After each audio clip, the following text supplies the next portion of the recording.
charity event. Secondly, it's Shami's birthday last night.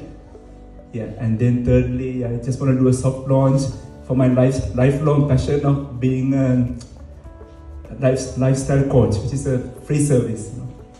Anyway, because I feel as doctors, we always tend to prescribe without preventing, and prevention means a hell of a lot rather than just giving a pill. Anyway, starting off with this one, I want to give you some very eye-opening facts about chronic diseases. Globally, over 13% of population is now obese. That's 13%. And then in US, it's about 42%. That's almost half the population. And when it comes to Australia, the numbers are not that good. It's about 30%. That means 1 in 3 of you is overweight. And then going on to a second disease, which is diabetes, that's again pretty bad. About 1970 it was about 3%. Now it's gone up to about 10% of the world population. Then we go on to hypertension. Again, I don't have any good news. It was about only 5% in 1970. Now gone up to 33%. So when you put all three together, plus other chronic diseases like cancers, ischemic heart disease, globally, the world has 45% that is living with a chronic disease now. 45%. That's almost 1 in second person. That means either you or the person next to you is living with a chronic disease. That's pretty sad. Despite everything we are doing to prevent. For example, did you know that globally, world economy loses around 30 trillion, not billion, trillion, to chronic diseases worldwide. And in terms of actually the cost of drugs and other procedures, it's about 8 trillion. That's not billion, trillion. And then every year we are spending more and more, but numbers are not getting better.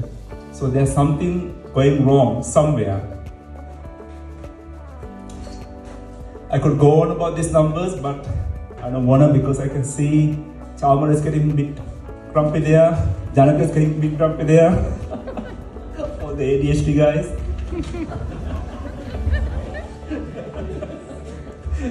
And coming to Australia, the numbers are pretty bad.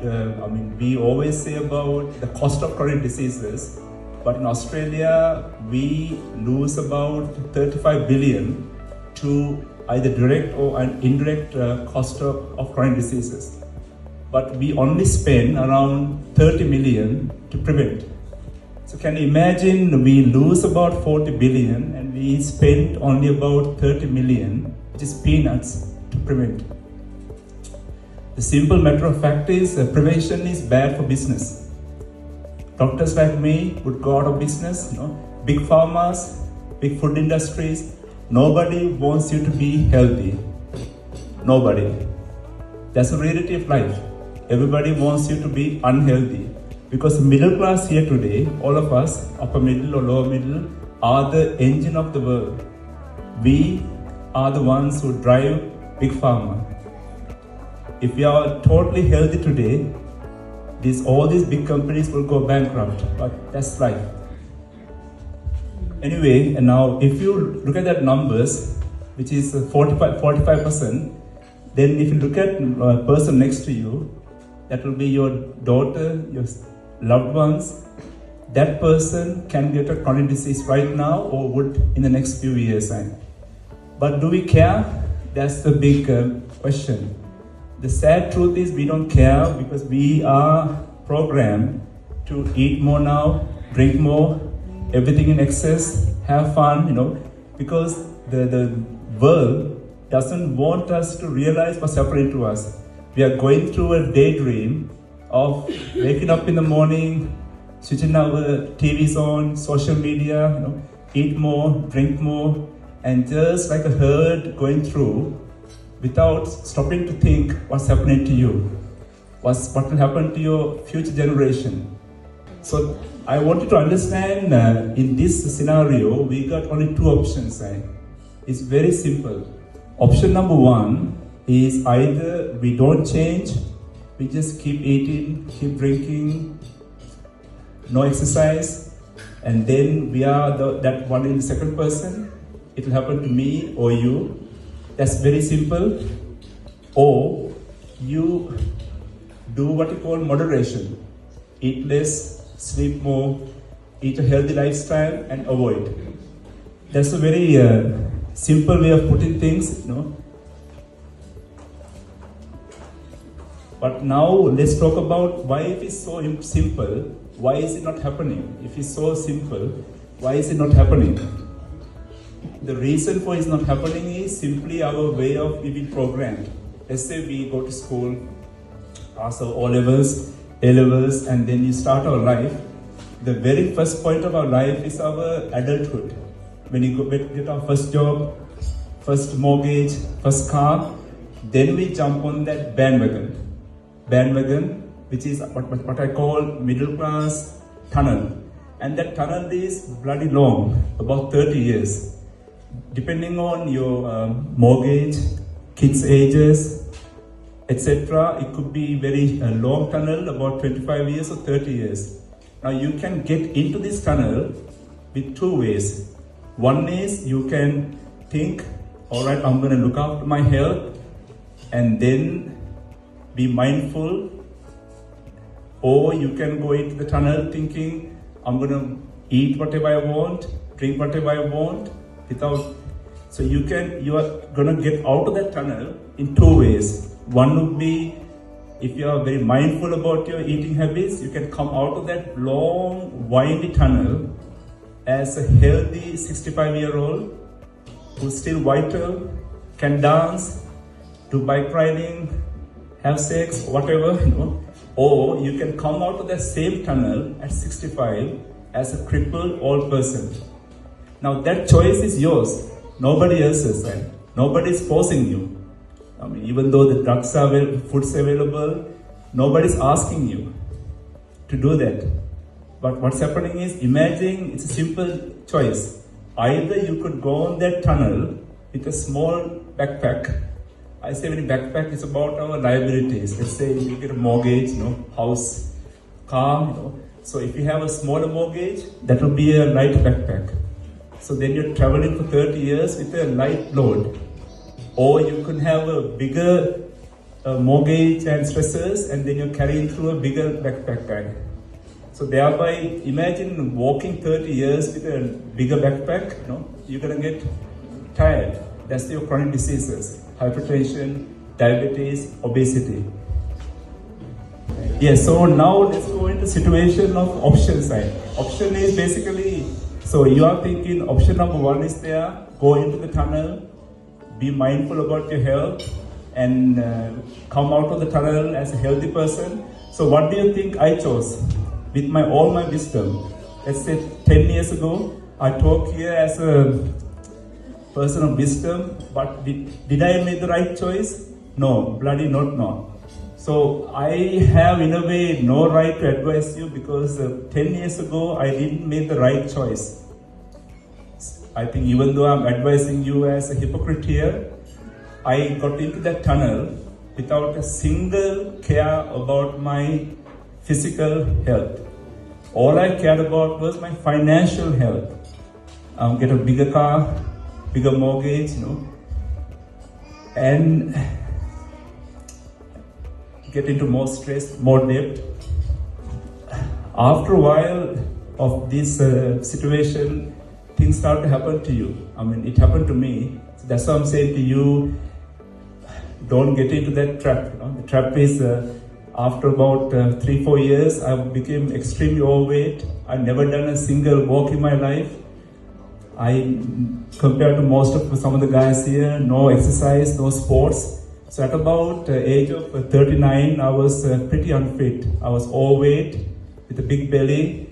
And one day, I think I have to thank Shirley because even though she didn't intend to, I don't think she would have wanted me to be so sexy and smart.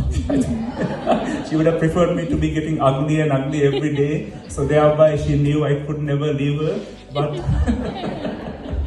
But paradoxically, one day she had this habit of tying my shoelaces. You know why? Because I couldn't bend down to tie my shoelace with my belly. And then I think that was a long time ago, she told me something that really pissed me off, normally she was nagging me every day, but when somebody nags you every day, you don't do it because you develop an oppositional behavior. Okay? Most of you guys know, if a wife tells you not to drink, most of you wouldn't do it. But you have to realize that within yourself.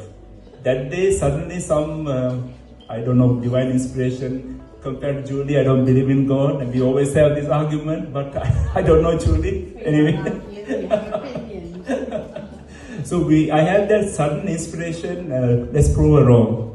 And then I went on a health journey, and I became very fit. I don't mean I'm fit as somebody like Chamara, who's very inspirational, going to, all those, Everest and everything, but I'm trying my hard, to be a better person every day.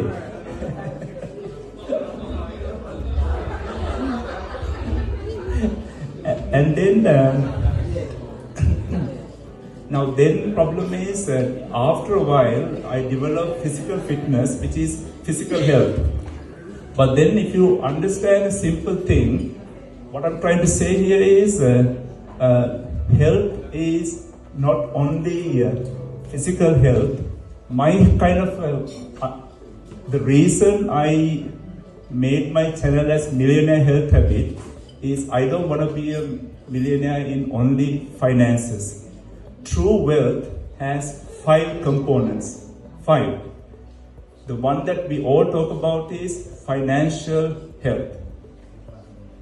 Second type of health is what we call your physical health. That is worth millions. Then third type of health is your mental and spiritual health. And then you have your fourth health, which is social health.